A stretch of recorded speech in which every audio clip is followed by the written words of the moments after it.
Vamos lá, eu vou começar direto com o tema comunicação, a ponte para o outro.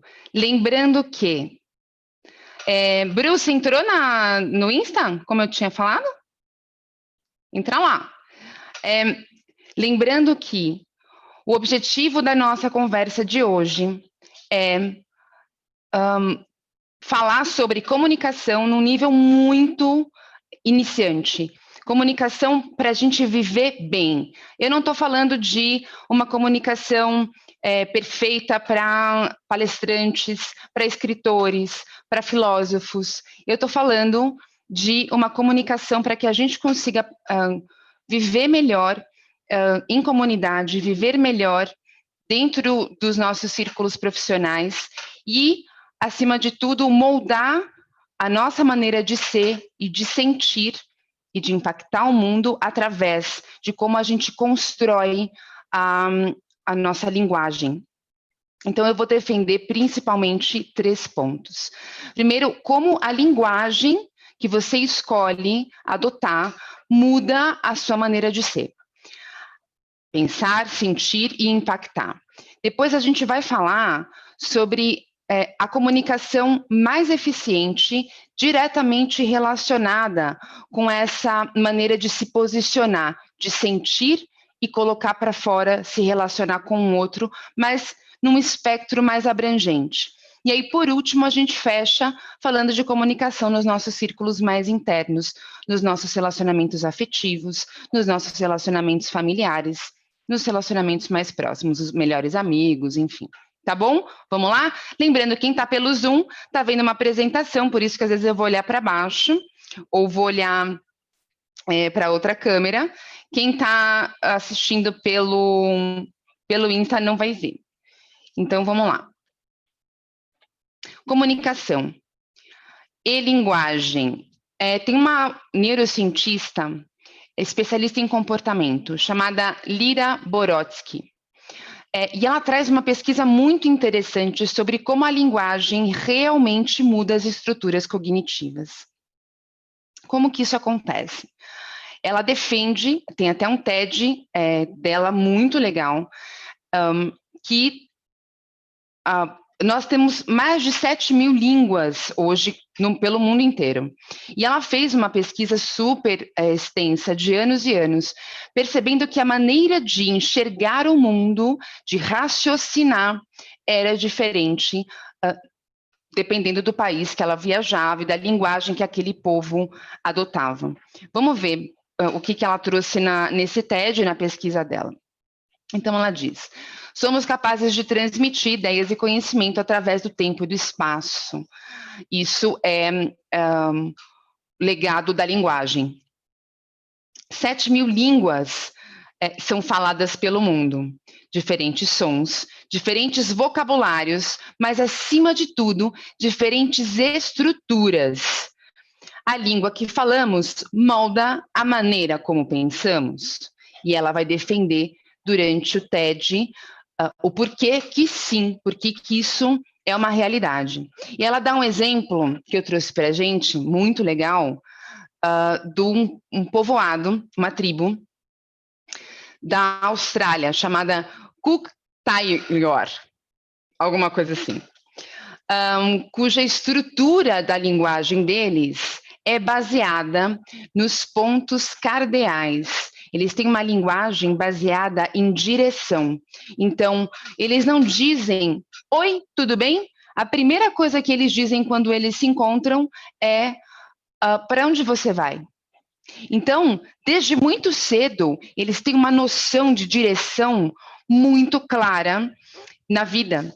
E ela faz uma brincadeira com o público e pergunta: fechem os olhos, me digam para onde que fica a região noroeste. E cada um aponta para um lado, vira uma bagunça, todo mundo dá risada, enfim, porque isso não está presente na nossa cultura de maneira tão significativa, tão forte, como está na cultura desse povoado australiano.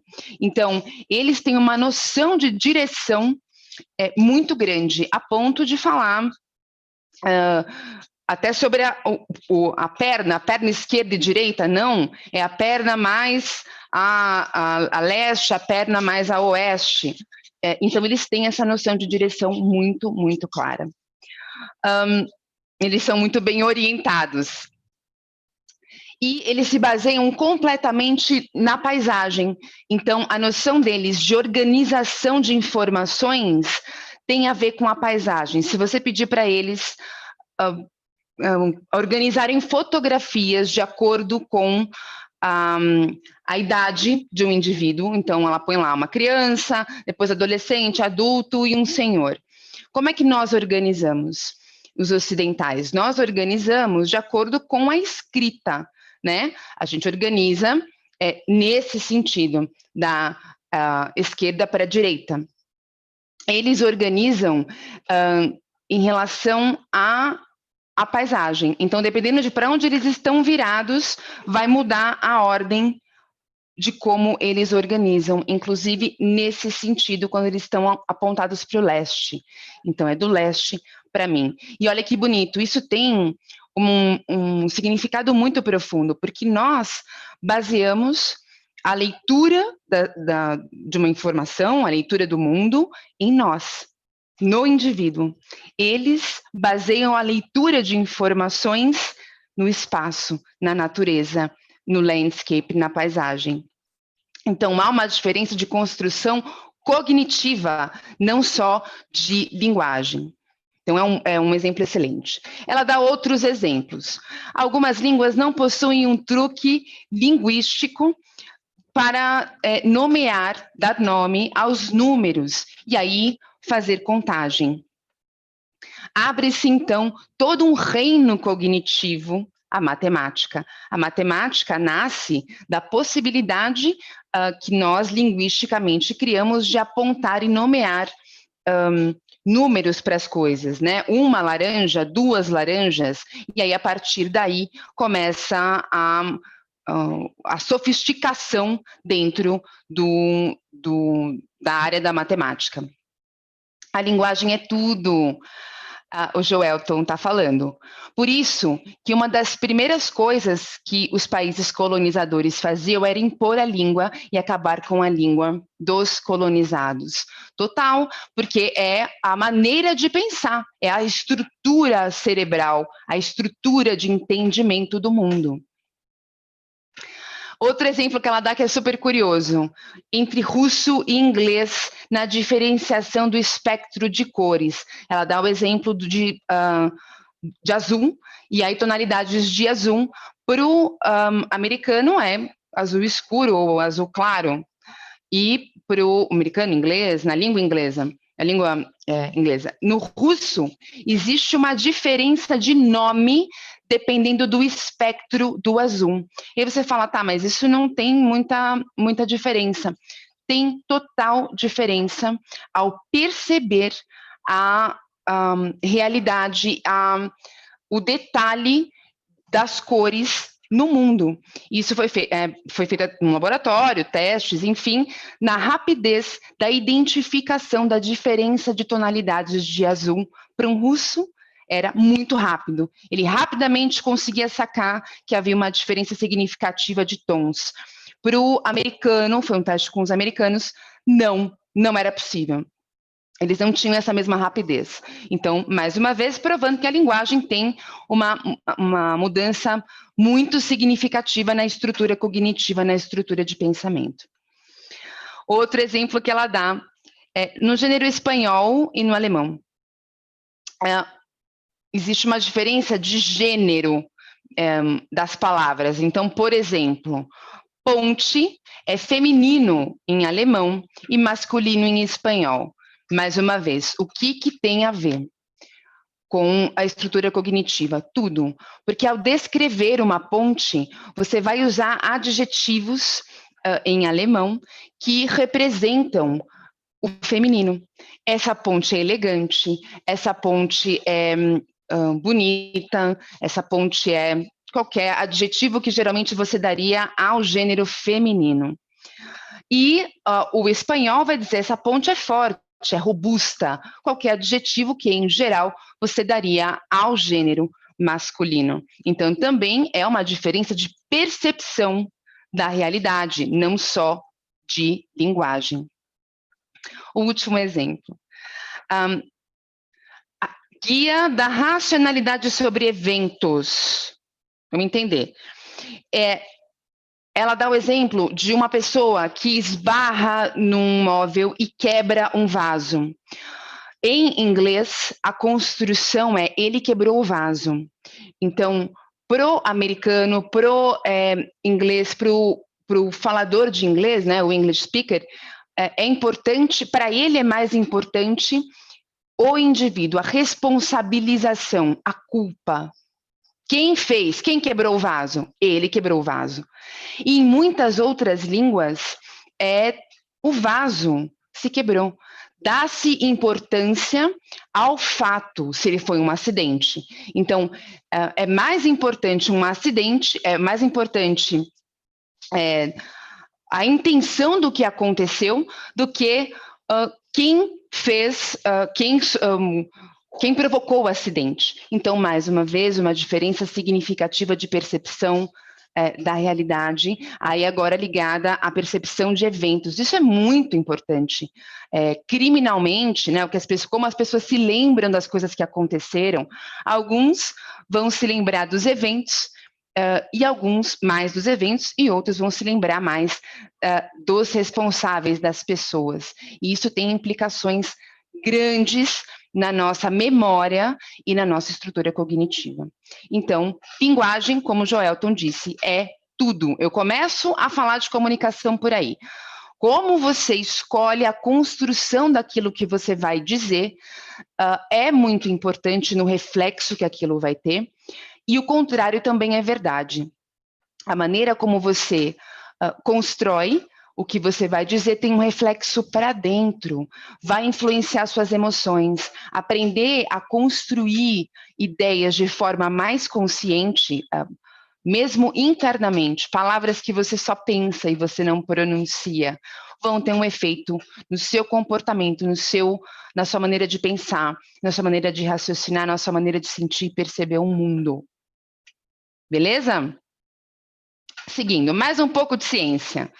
Agora eu trouxe um estudo da neurocientista Tali Sharot, no qual ela está defendendo que qualquer mudança positiva de comportamento tem que ser mais bem sucedida se for provocada de forma positiva. Ela diz que há um elemento limitante na maneira ameaçadora de tentar mudar um comportamento. Então, se você não parar de fumar, você vai ter câncer. Isso é uma ameaça, né? Então, nesse estudo que ela faz, ela diz, se eu induzir o medo, farei as pessoas agirem, né? Esse é o pensamento da ameaça e é como praticamente a sociedade toda funciona, como as regras funcionam, como a gente se comunica, com a gente mesmo, inclusive, se eu comer esse doce, eu vou engordar, a gente se comunica numa forma de ameaça. Mas aí, nesse estudo dela, ela percebe que, quando induzimos medo nos animais, a resposta mais comum é congelar ou fugir. Menos comumente, a luta, o enfrentamento. Os humanos são iguais. Então, se algo nos assusta, nós tendemos a nos fecharmos e tentamos eliminar esses aspectos negativos. Como? A gente racionaliza. Então, a gente começa a procurar um caminho lógico para escapar da ameaça. Por exemplo, sobre o cigarro. Ah, não, mas a minha avó fumou a vida inteira e viveu 90 e tantos anos, eu vou seguir o mesmo caminho. Ou, não, na segunda-feira eu vou começar o regime. Enfim, a gente procura defesas e isso, segundo ela, torna as pessoas ainda mais resistentes à mudança, porque elas vão entrar no modo defesa, elas vão entrar no modo mesmo de bloquear a informação e procurar encontrar formas lógicas de refutar aquela ou escapar daquela ameaça. Outras vezes, ela diz, nos escondemos. Checagem, ela dá o exemplo de uma checagem de ações, foi feita uma pesquisa super bem embasada, científica, está lá no TED dela também, no qual as pessoas estavam checando o mercado de ações. E elas checavam mais quando o mercado estava favorável aos resultados que elas queriam. Então, elas entravam mais no aplicativo lá para checar como estavam as ações delas. E aí elas entravam menos, começava a cair as ações, elas entravam menos, elas fugiam da informação negativa. Claro, quando caiu totalmente, já não dava para fazer mais nada, e aí sim as pessoas começaram a entrar bastante, mas já era tarde demais. Então, nesse estudo, ela mostra também a tendência de escaparmos de uma informação negativa, de uma informação ruim. E aí ela faz também um experimento, onde é percebido, eles dividem, escolhem 2 profissionais especialistas em audição, e eles opinam sobre a probabilidade da perda de audição daquele paciente, obviamente é um experimento. E as pessoas ouvem a informação positiva. Então, ele diz, olha, você tem 50% de chance de ficar surdo na velhice. Ou você tem 70% de chance de ficar com perda de audição na idade mais madura. E aí as pessoas preferem acreditar no positivo. Então, outro dia até um colega meu me falou isso, as pessoas preferem acreditar naquilo que é positivo. Então, cientificamente comprovado, as pessoas ficam resistentes à informação negativa. E isso também é influenciado e alterado pela idade das pessoas. Então, adolescentes e pessoas com mais de 40 anos são mais resistentes a informações negativas. E isso comprovado em laboratório. Então, o nosso erro como comunicadores, por que eu trouxe essa informação? Que ao invés de trabalharmos sobre essa imagem positiva, nós tentamos colocar um espelho na frente das pessoas para que elas vejam a realidade, ou a realidade, o que nós entendemos como realidade. Não funciona, porque o cérebro vai literalmente tentar distorcer essa imagem que você apresenta para a pessoa, de uma forma ou de outra.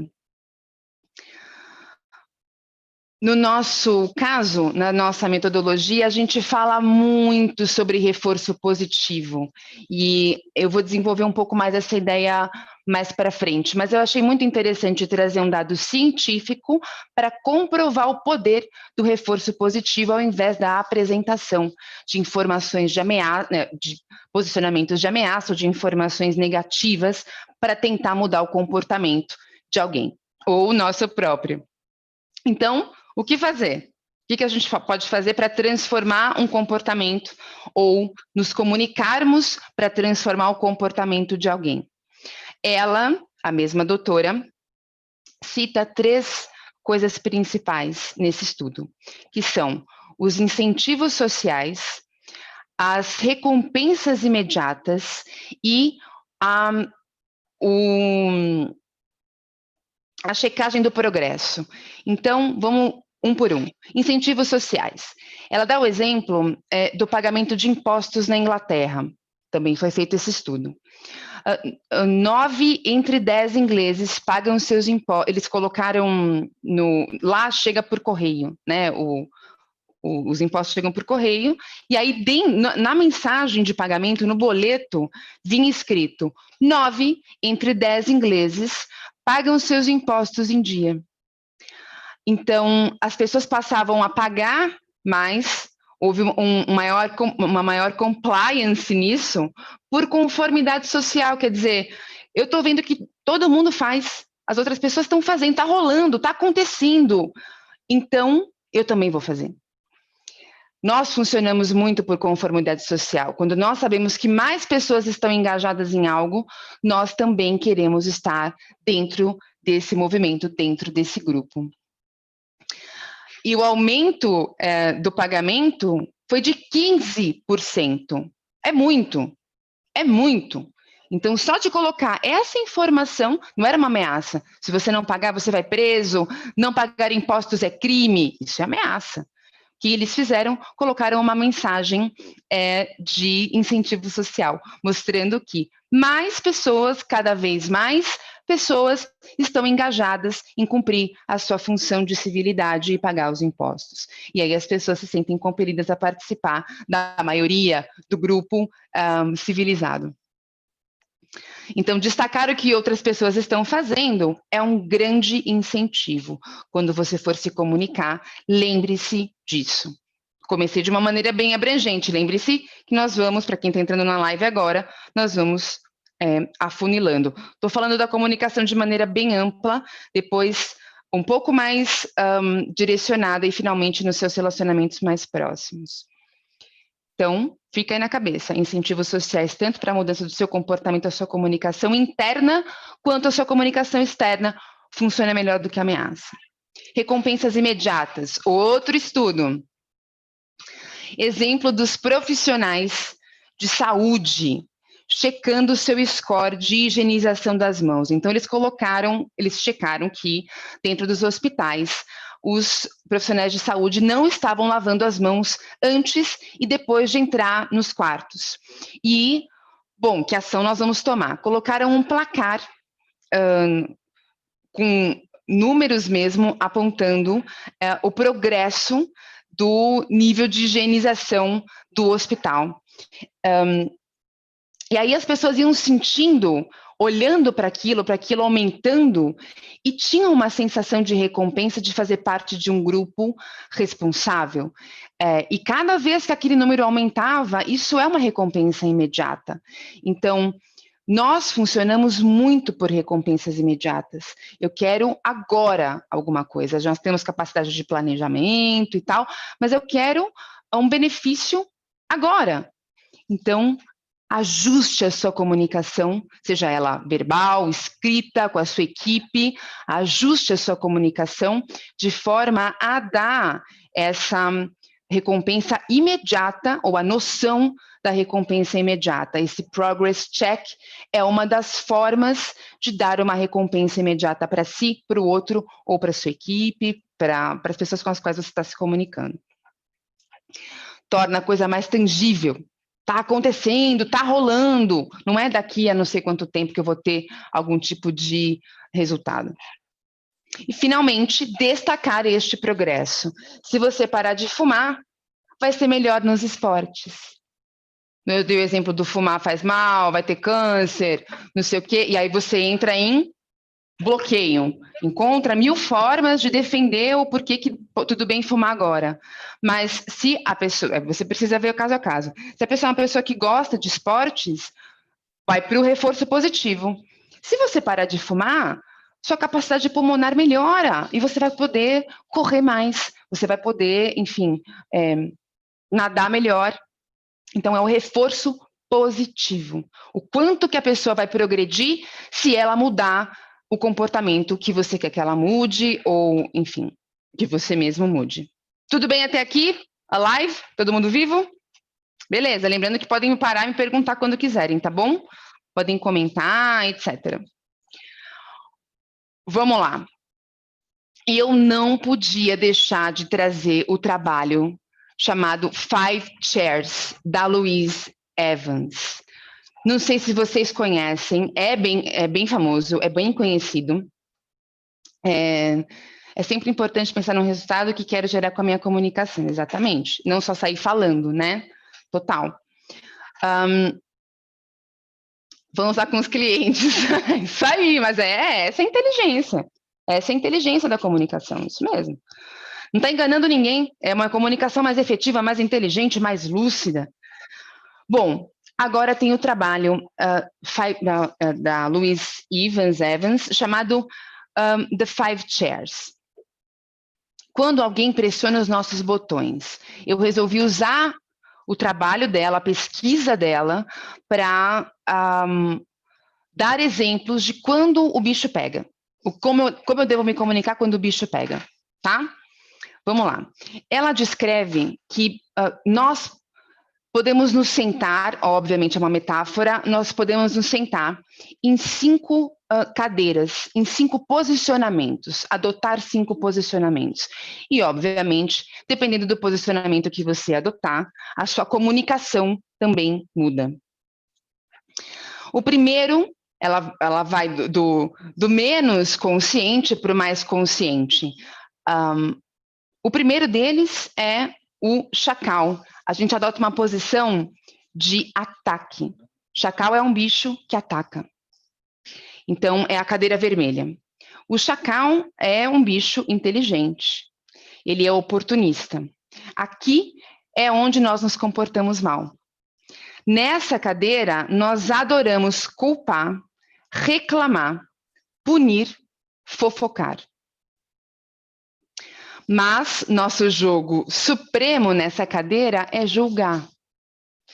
E aqui nos colocamos o rótulo invariável, eu tô certo. Então, eu tô com a razão.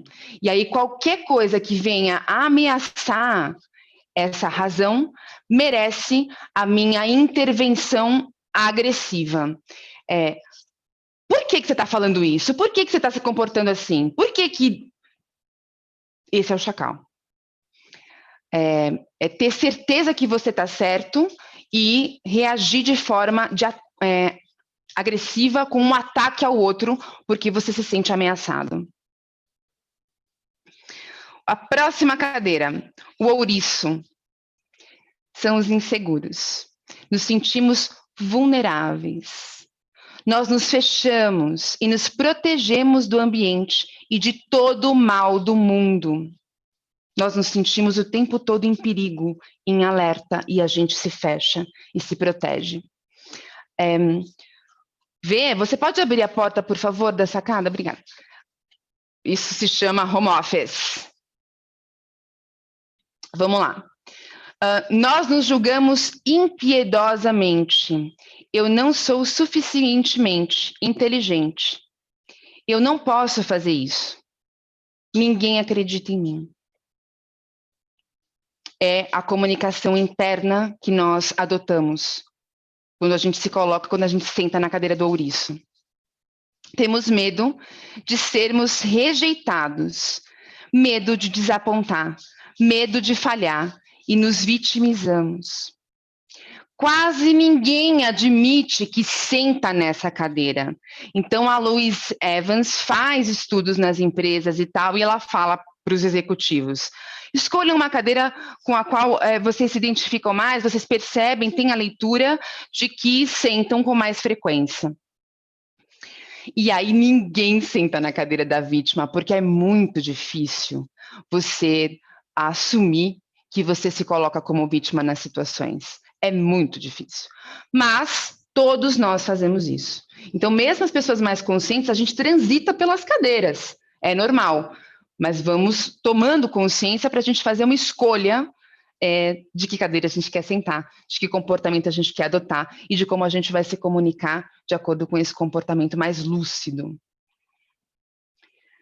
Próxima cadeira, a terceira, o suricato. A espera, é a cadeira da espera. O suricato é um animal, não sei se vocês já viram, mas são animais sentinelas incrivelmente vigilantes. Eles põem aquele pescoção para fora e congelam e ficam um tempão, 1 hora, só observando, só mexendo a cabeça, observando.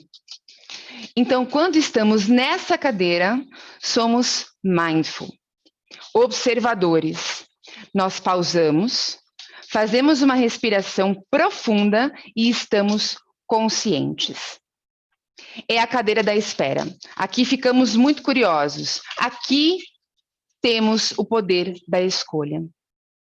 Então, é aquele ponto onde você diz: espera, deixa eu tentar entender o que está acontecendo. O que será que a pessoa quis dizer? O que ela deve estar sentindo? O que está acontecendo? Como eu estou me sentindo? Por que eu estou me sentindo assim? Mas você pausa, não reage e tenta respirar fundo para poder entender como você vai dar os próximos passos. Começa aí um processo já mais lúcido, já mais consciente do que os anteriores. Não é o ataque e não é a autoproteção e a vitimização. O próximo, a quarta cadeira, golfinho. O verbo do golfinho, detectar. Eles são detetives. Nós nos tornamos detetives de nós mesmos. Somos mais self-aware. Sabemos quem somos, sabemos o que queremos, sabemos para onde estamos indo. Não temos medo de falar nossas verdades. Mas nós também criamos nossas fronteiras. Nós cuidamos de nós mesmos nessa cadeira. Então, você é um ser muito consciente do que você precisa, do que você quer. Você é muito mais lúcido nesse sentido, mas você se preserva na sua esfera. Mas aqui também somos muito poderosos. Aqui crescemos e nos tornamos livres. Nos tornamos assertivos, mas não agressivos. Eu coloco a minha opinião, eu coloco o que eu preciso, eu coloco o que eu acho, sem agressividade, porque eu estou seguro, eu tenho certeza de quem eu sou, dos meus valores, dos meus propósitos. A única ressalva é esse fechamento do seu campo vital. Finalmente, o mais lúcido e acordado, a girafa. O verbo da girafa, conectar. A girafa é o animal com o maior coração de todos os animais da Terra, que transitam na Terra, né, terrestres. E não só tem o maior coração, como o maior pescoço. Então, ela tem uma visão incrível. Ela enxerga as situações por uma ótica mais ampla. Quando estamos nessa cadeira, estamos demonstrando empatia, compaixão, compreensão. Colocar-se nos sapatos dos outros é um grande ato de generosidade. Nessa cadeira está o convite para enxergar o mundo sob outras perspectivas. Abraçar outras realidades, abraçar a diversidade e tornar-se tolerante. A pergunta mais importante nessa cadeira é: o que é importante para ele ou ela aqui na minha frente? A intenção maior para quem senta nessa cadeira é de manter-se conectado com o outro, aconteça o que acontecer. É o famoso: eu não preciso estar com a verdade. Eu preciso me manter conectado. Eu preciso me manter parceiro. Isso é incrível, porque isso é um nível de lucidez, de autoconfiança, de empatia muito elevado. Claro que você vai precisar de muito treinamento para manter-se girafa o tempo todo, mas é uma meta.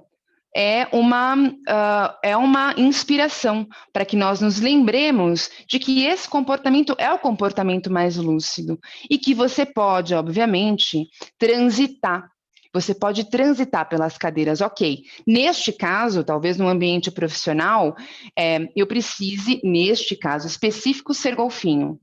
Eu preciso me posicionar com um pouco mais de assertividade, porque eu estou conduzindo um processo aqui e eu vou precisar ser golfinho. Mas neste eu consigo ser girafa. Eu falo muito de liderança compassiva e para mim o líder compassivo é a girafa. Ele é o cara que é parceiro, que te escuta, entende o que você precisa, te mentora e te conduz da maneira como você precisa, não da maneira como ele acha que tem que ser e só, né? Fecha o que ele acha e é isso. Você é co-criador da sua própria evolução dentro de uma hierarquia na qual você tem um líder assim. Tá bom? Então, totalmente conectado com o tema comunicação. Sentar-se nessas cadeiras tem a ver com como eu vou mexer nos meus sentimentos, na maneira como eu compreendo as situações, para poder externar através de uma estrutura linguística inteligente o que eu preciso. Fechou? Vamos lá. Eu só vou dar mais uma reforçada na frase, porque é muito boa. Nessa cadeira está o convite a olhar por outras perspectivas, a abraçar outras realidades, a abraçar diversidade e se tornar tolerante.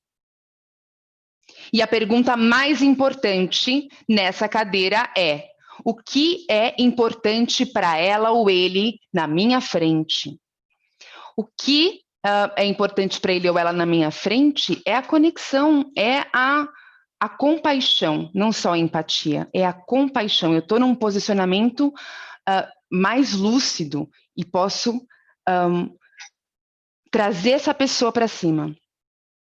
E a intenção nessa cadeira é permanecer conectado ao outro, independentemente do que aconteça. Na pesquisa dela, na conversa dela, no talk dela, ela dá o exemplo da mãe dela. A mãe dela fazia comentários absolutamente irreais, porque, enfim, era confusa, exagerava. E aí ela vivia em embate com a mãe e o irmão dela disse para ela: você quer estar certa ou você quer estar num relacionamento com a sua mãe? Então, muitas vezes, é um negócio de estar certo ou ser feliz, mas não é só o ser feliz. Você quer estar certo ou quer estar em conexão, quer estar em relacionamento. Até porque certo e errado é algo muito delicado e muito irreal. É muito irreal. É uma construção individual. Claro que nós, como sociedade, combinamos alguns valores e tornamos eles os conceitos de certo e errado. Mas isso é uma percepção individual no nosso dia a dia. Então, não é melhor permanecer num relacionamento, torná-lo sadio, às vezes, de entrar em embates de verdades? Girafa. Pronto, a gente começou lá grandão. Agora, eu trouxe para um nível de comunicação um pouco mais estreito e, finalmente, vamos falar sobre comunicação nos nossos relacionamentos mais íntimos. Aqui pode ser o seu parceiro afetivo, pode ser os seus melhores amigos, a gente pode estar falando da sua família. Pessoas do seu círculo mais íntimo, geralmente, te conhecem melhor. Ou você vai estar em faíscas, em choques mais constantes. Quando você está num ambiente de trabalho, você sabe que dali a pouco você vai embora. Hoje, a gente até desconecta, né? Estamos em casa. E é muito mais fácil você entrar numa situação e conseguir manejar melhor, porque daqui a pouco você sabe que você vai sair dela e você pode manter uma relação distante com aquela pessoa. As pessoas mais próximas são as pessoas com quem você vai estar o tempo inteiro em fricção e podem gerar faíscas. Então, para mim, o pico da nossa conversa, o ponto alto da nossa conversa é como lidar na comunicação com as pessoas mais próximas. Eu coloquei aqui na apresentação, para quem está assistindo pelo Zoom, a frase "Come as you are". Eu resolvi começar assim. Come as you are tem um significado muito profundo de você se colocar vulnerável, de você levar para as pessoas mais próximas, não para todo mundo, mas para as pessoas mais próximas, as suas reais necessidades sem bloqueios. A gente reprime o que sente por não querer incomodar ou porque nós mesmos nos julgamos de forma muito dura e não permitimos que as pessoas ao nosso redor possam nos ajudar a resolver tais problemas, sejam problemas nossos com a gente mesmo ou problemas causados ali dentro do relacionamento. Então eu escolhi começar com essa frase, "Come as you are". Tira a armadura a hora que chega em casa. Tira. Você já se defendeu lá fora o dia inteiro. Agora é hora de dar uma descontraída e chegar no seu lugar seguro, seja ele a sua casa ou seja ele uma ligação para a pessoa que você ama, para as pessoas que você ama. Esse é o seu lugar seguro, esse é o seu porto seguro. Então, come as you are. By Nirvana, lógico. Não fui eu que criei essa frase. Isso aí, Jess. Então, vamos lá. Conformidade é inimiga da comunicação eficiente. Temos milhões de dúvidas e questionamentos sobre as nossas intenções e interações humanas. Com frequência, escolhemos duas formas infelizes de nos expressar. A primeira, amargura. Amargura é igual raiva mais vergonha, que resulta em ataques amargos, insinuações, ironias, tons de voz provocativos e sarcásticos. Não movimentamos a questão à resolução, com um anúncio mascarado da nossa dependência e vulnerabilidade. Você se sente dependente, se sente vulnerável e, no lugar de você colocar essa questão de forma aberta, você traz essa máscara, você traz essa armadura e começa com ataques irônicos. Ah, mas você não. Ah, mas que horas para chegar, hein? Será que não estava não sei o quê? Ah, então a gente cria um desconforto ainda maior, porque a gente já viu lá atrás, na estrutura da comunicação, como essa comunicação negativa traz a defensiva, a não absorção da informação. A outra maneira que nós erramos na hora de nos comunicarmos com as pessoas mais próximas é a fúria. Engolimos o que queremos dizer por tempo demais. E então explodimos de forma desproporcional à situação real. Caso comum, todo mundo passou por isso. Nos tornamos alvos de acusações de insanidade. A pessoa, você tá louca? Você tá reclamando por causa de uma louça que eu não lavei? Que exagero. Você tá maluca ou tá maluco. Nos tornamos, acusamos as pessoas muito além de suas ações. As acusamos de serem pessoas más e criamos a reação nelas de que precisam se proteger do ataque. Essas duas coisas que eu comentei agora, eu me inspirei numa conversa do Alain de Botton, que é um dos fundadores da School of Life. E é isso mesmo que a gente faz. Ou a gente se amargura e cria uma comunicação desagradável, irônica, distante, provocativa, ou a gente explode, porque engoliu o tempo demais. Agora eu vou colocar várias reflexões. Aguenta firme aí, podem comentar quando vocês quiserem, tá? Falhamos em explicar nossas necessidades de sermos amados, de que nossas necessidades particulares precisam ser supridas. Nós temos vergonha disso. É assim que está a nossa sociedade, a gente tem vergonha de dizer o que a gente precisa, a gente tem vergonha de não ser autossuficiente, a gente tem vergonha de sentir o que sente.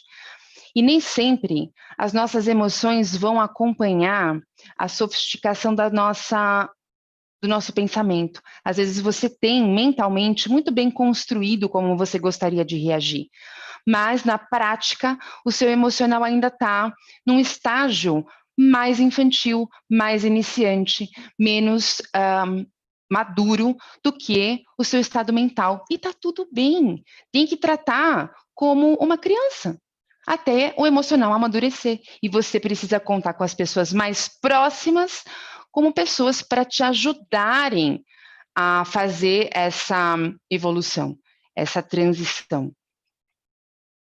Talvez na infância a pessoa tenha sido educada a entender que suas necessidades são irrelevantes. Sempre tem a ver com alguma coisa do passado, né? Talvez os seus pais não tenham te escutado, talvez fica quieto aí que isso não é nada, engole o choro, X.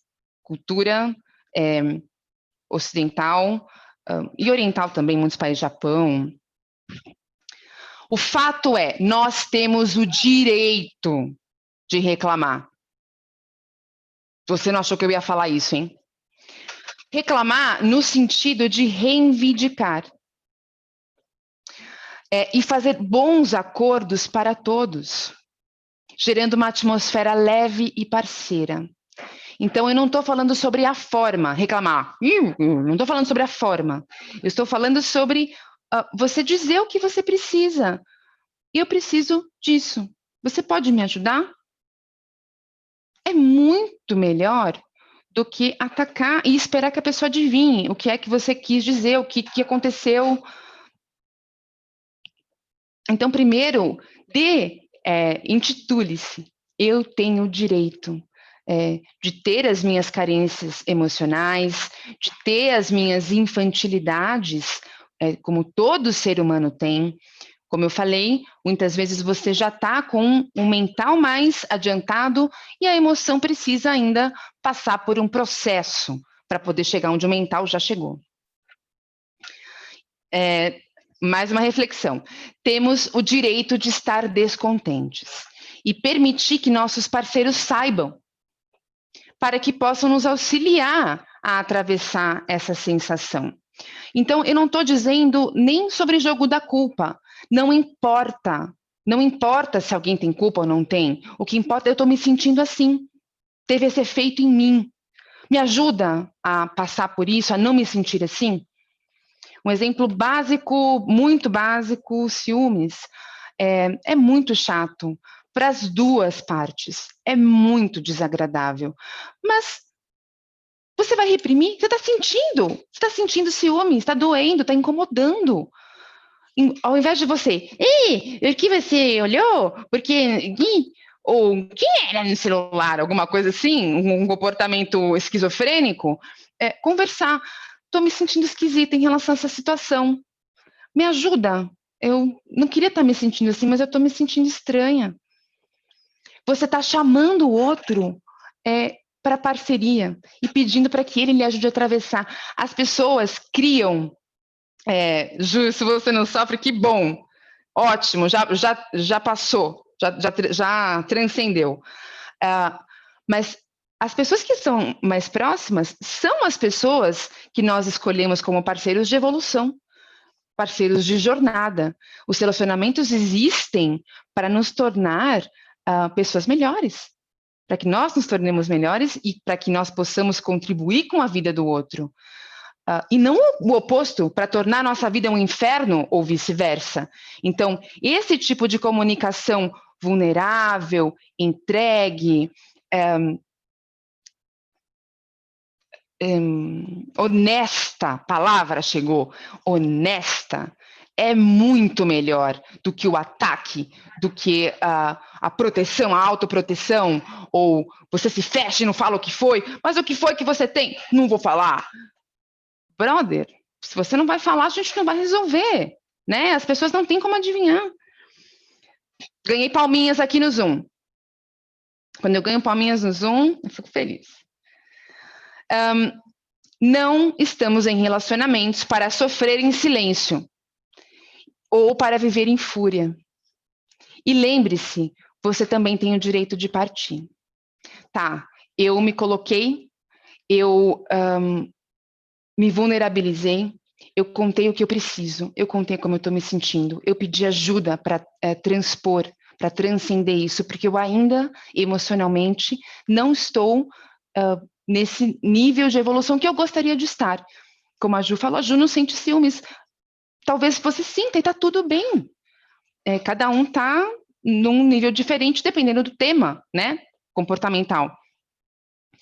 Não funcionou, e a pessoa continua te torturando, e aí ela gosta mais e faz mais, porque viu que ao longo do tempo isso desgasta, e você tem o direito de partir sem culpa. Um relacionamento que não tá para agregar não serve. Eu tenho uma visão bastante utilitária da vida, das coisas. Então, esse pensamento está me empurrando para frente, está me fazendo evoluir, eu mantenho.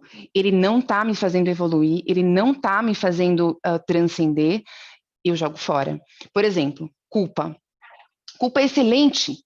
Ela vem para me dizer, você fez algo que trai os seus valores, dá uma checada. Aí eu checo, percebo se eu tenho como fazer alguma coisa para remediar. Não tenho, tá? Mas é uma lição aprendida. Pronto, jogo a culpa fora. Não serve para mais nada. Ela serviu para alguma coisa naquele momento e agora ela não serve para mais nada. Relacionamento do mesmo jeito. Se ele está sendo um motivo de alegria, de felicidade, de crescimento, de parceria mútua, um contribuindo com o outro, vambora. Senão, eu tenho o direito de partir. E você precisa ter isso muito claro para poder se comunicar com liberdade. Não tenha medo de perder aquilo que nunca foi seu. Ninguém é de ninguém, né? Pronto. Outras considerações. Saí escrevendo aqui outras coisas que veio na cabeça em relação à comunicação com as pessoas mais próximas. Nem todos, acredite, somos telepatas. Diga o que você precisa dizer. Diga o óbvio. Diga o óbvio. Momentum. Claro, diga o que você precisa. Seja honesto. Mas existe sempre uma leitura de ambiente para que você saiba o momento certo de dizer as coisas. Melhor para você e melhor para o interlocutor, melhor para o outro. Tem gente que se alimenta de codependência, é verdade, e aí está na hora de mudar o comportamento. É isso mesmo. E a VV disse a máxima, o óbvio tem que ser dito. Isso aí. E tem um momento para tudo, né? Você precisa saber a hora de falar as coisas, não é no meio de uma reunião do seu parceiro, o cara está no meio de uma reunião importantíssima apresentando um projeto que você vai entrar pela sala e dizer qualquer coisa. Eu estou me sentindo carente, por favor, me dê atenção. Não tem hora para tudo. Eu estou exagerando no exemplo, mas, por favor, refine esse exemplo grosseiro que eu dei para a leitura de ambiente de quando dizer as coisas. Lembre-se do reforço positivo. Isso é uma coisa que o De Rose fala muito. Ao educar o outro a como você gosta de ser tratado. Vamos lá, vamos desenvolver um pouco essa ideia.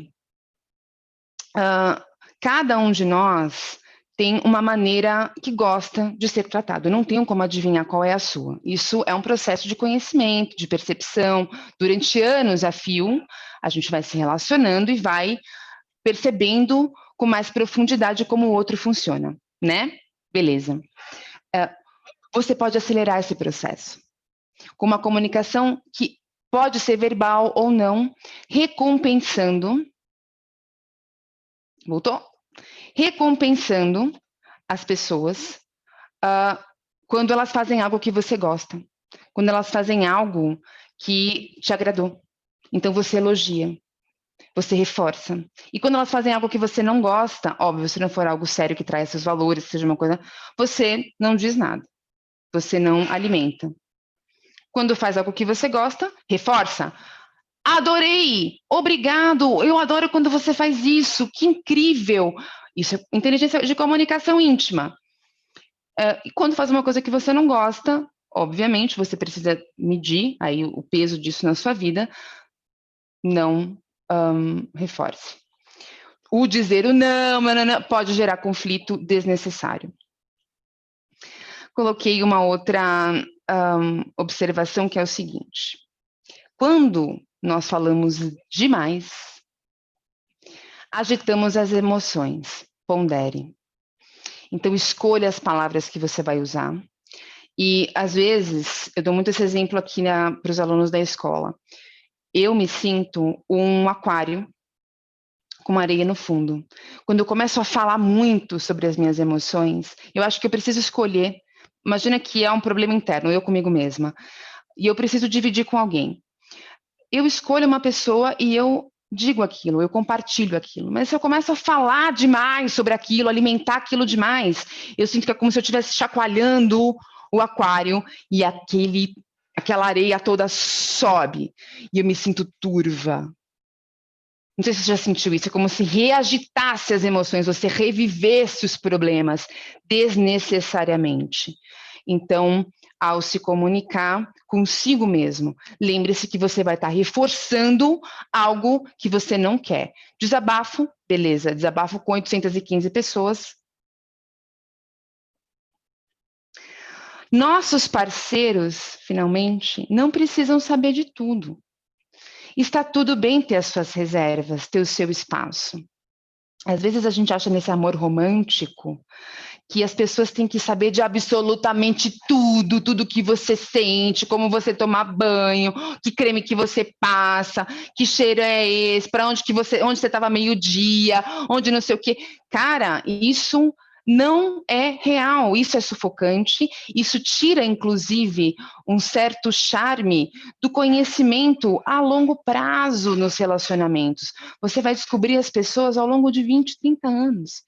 E as pessoas têm o direito de ter a sua individualidade preservada ao seu lado, viver uma vida de parceiros e não uma vida que procura viver a vida do outro. Você está tudo bem ter os seus segredos, ter os seus momentos. Pura verdade, ganhei um pura verdade.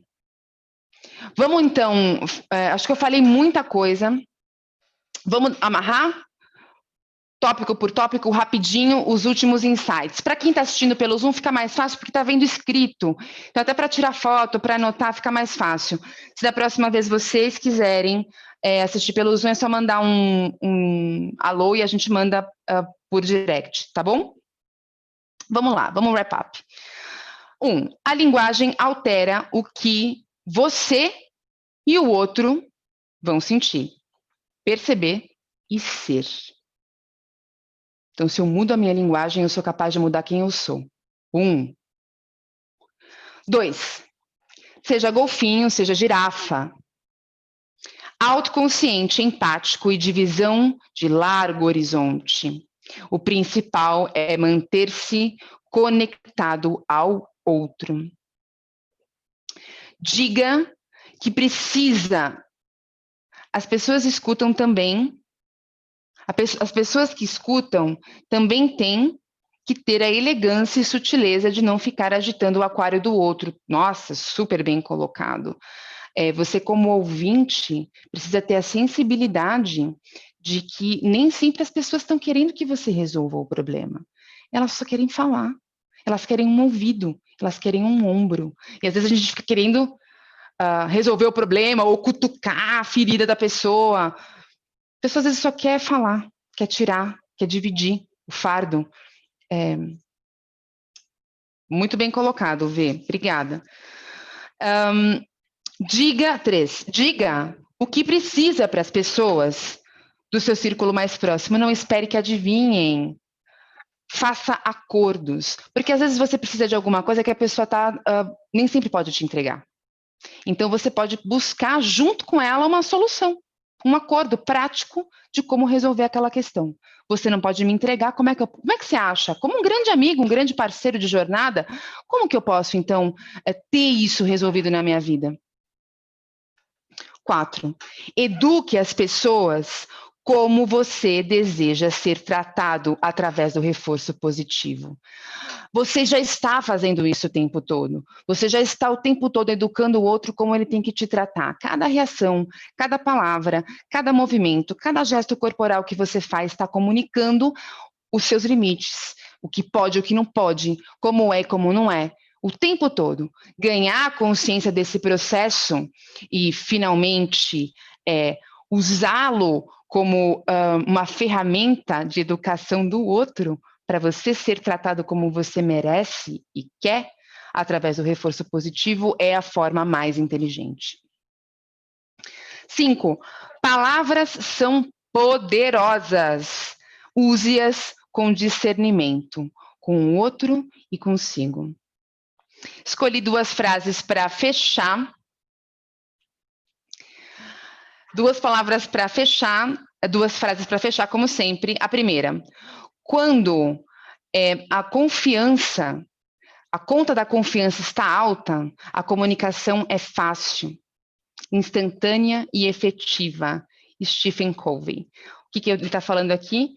Que é preciso haver a relação de confiança para que a comunicação seja efetiva. Eu confio, eu entrego para o outro a minha vulnerabilidade, eu entrego para o outro a confiança. E digo o que eu preciso, sou honesto. Isso é muito legal. Tá bom, aquilo não foi bem recebido, ainda mais se for fora dos seus círculos mais próximos, você já sabe que aquela pessoa não vai ser do seu círculo mais próximo, ela não está pronta, ela não tem estrutura para ser alguém da sua confiança. E a última frase, comunicação